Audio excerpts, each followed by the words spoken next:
Hey, it's Kelly Fager from MX Hideout, and I want to share the differences between a 125 four-stroke trail bike to a 85cc two-stroke motocross bike for trail riding. Whether it be the power, the suspension, the handling, the cost or maintenance and reliability. If you want to know which one is right for you based on your specific needs, then keep watching. So let's start with the 85 two-stroke. This is a Suzuki RM85, but we're going to group in all 85s, whether it's a Yamaha YZ85 or KTM 85SX, just any 85cc two-stroke motocross bike. It's a liquid-cooled race engine, and it is meant for peak horsepower. That means it has very little bottom end torque. When you're just getting going in first gear, you're gonna have to slip the clutch a lot and use a lot of throttle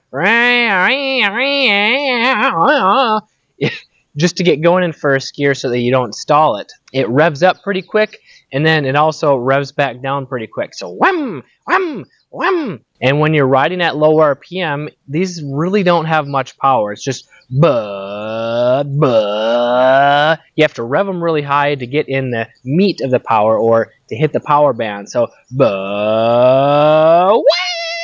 This makes it harder to control if you're a newer rider and you want something that's going to be easy to ride, something that's smooth, not very aggressive. If you're just going for a casual trail ride, or if you want something that's not going to wear you out quickly. On the flip side, if you are looking for the best power to weight ratio, if you want something that's super snappy and peppy and quick and lots of peak power because you like revving it out, this is the perfect machine for that. Because power to weight ratio, this thing smokes any 125 four-stroke trail bike. It's like 160 pounds, 20 horsepower, where this is close to 200 pounds, and it's maybe 8 or 9 horsepower. So over twice the power, and it weighs less. Now going over to the 125 trail bike, which could be the CRF 125, the Yamaha TTR 125, or the Kawasaki KLX 140, which is just a slightly bigger engine. They have very smooth, broad, predictable power.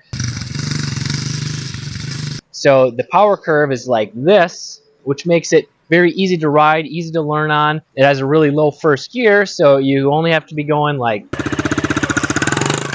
3 miles an hour to let the clutch all the way out and get your feet on the pegs. Where this two-stroke, you got to be going 6, 7, 8 miles an hour while slipping the clutch before you can let it all the way out and put your feet on the pegs, just making it harder because it requires more precise clutch and throttle control. Where this, you don't have to be as precise with the clutch. It's not going to stall as easily because it has good low end torque and the heavier flywheel weight. So it revs up slowly, but then it revs back down slowly, which is great if you're just learning out or if you're riding tighter trails and you don't want to be stalling every few seconds. If you don't need max horsepower, because most of us trail riders don't ride at peak power RPM anyway. If you're riding at like 3,000 to 6,000 RPM, this thing is going to shine because that's where most of us ride anyway when we're in the woods.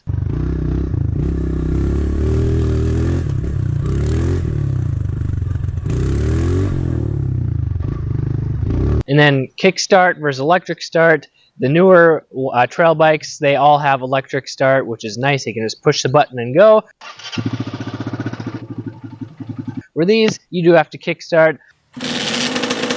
Although, if they are jetted right, they're pretty easy to kickstart. And then size comparison. So both of these are the small wheel version, which is the 17-inch front and 14-inch rear, where the 85 two-stroke is going to be generally a couple inches taller due to the suspension, which I'll talk about in just a minute. And then there's the large wheel or the big wheel for each of these models, where it's a 19-inch front and 16-inch rear. The smaller wheels are better if you're transitioning from a smaller bike and you want the lower seat height, and are good if you're in like the 4'8" to 5' height range. Where the bigger wheels, they handle obstacles a little bit better and have a taller seat height, and are better if you're like 5' to 5'4" height range. And then the suspension, where the 85 two-stroke, it has a long travel suspension. In comparison, it's 10 to 11 inches of travel, which is great for soaking up big jumps. But if you're riding in the woods, it's not that great unless you have it revalved for your weight and riding style. The long travel is good if you have it set up right because it can absorb big bumps or whoops on the trail if you're going fast. But if you're riding slow, like 5, 10, or even 15 miles an hour, it's going to have problems soaking up those bumps. It's going to be stiffer and harsher. You're going to feel it more in your hands. It's going to be more exhausting.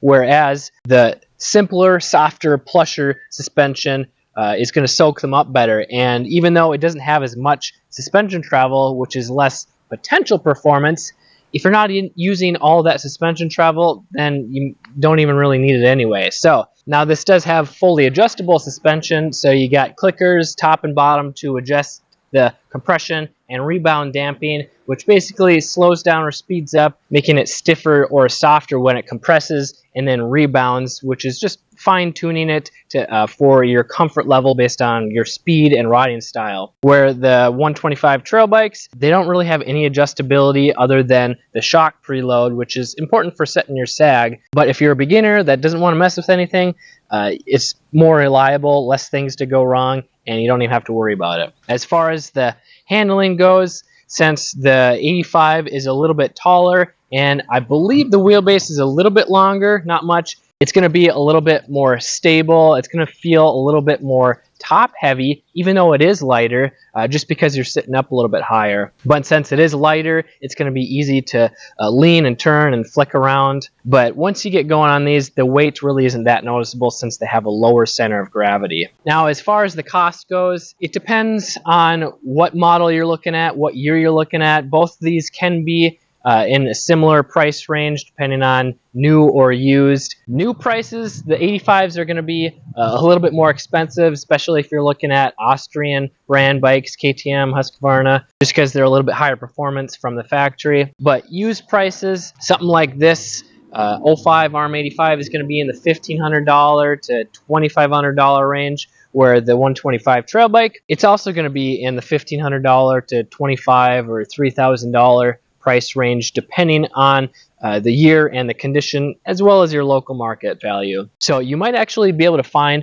an 85 two-stroke cheaper, but if you're on a budget, that doesn't mean you should just go for the cheapest bike if every other factor is saying that you should get the 4-stroke trail bike. For example, if you're just starting out and you want a bike that's easy to ride, it's going to be reliable, don't buy the 85 two-stroke just because it's going to save you $300 to $500. Save up that extra cash, buy the right bike to start out on. You're going to be a lot happier, a lot safer. And when it comes to selling your bike again and upgrading, these trail bikes are generally going to be a lot easier to sell, and they hold their value better because more people want them. And as far as maintenance goes, there's quite a big difference between the 85 and a 125 trail bike, because 85 is a race bike.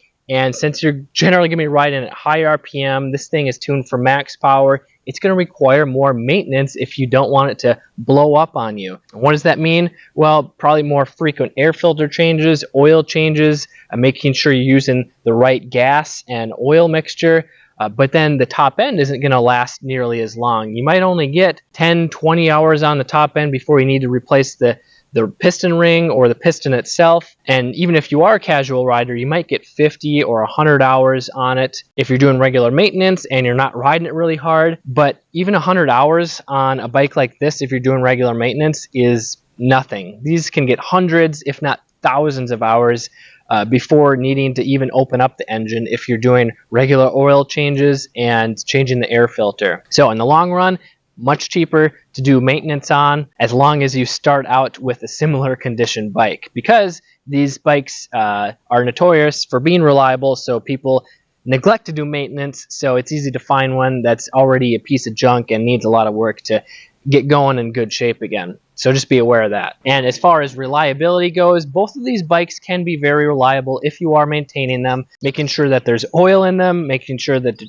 chains are properly tensioned, make sure that bolts aren't coming loose, just all the simple stuff. It's just the durability and longevity factor that the race bike is not going to last as long before you need to do more maintenance on it. And if you are a beginner that's looking to get into dirt biking on a budget, maybe you want to spend under $2,000 on a bike and gear, well, I got a beginner series for starting out on a budget that you can watch right here. Check it out, and then let me know what you think. Which one sounds like a better bike for you, or which did you start out on? I'm Kelly Fager, and I want you to choose the right bike for trail riding so that you can stay safe and have fun for many years to come with your friends and family.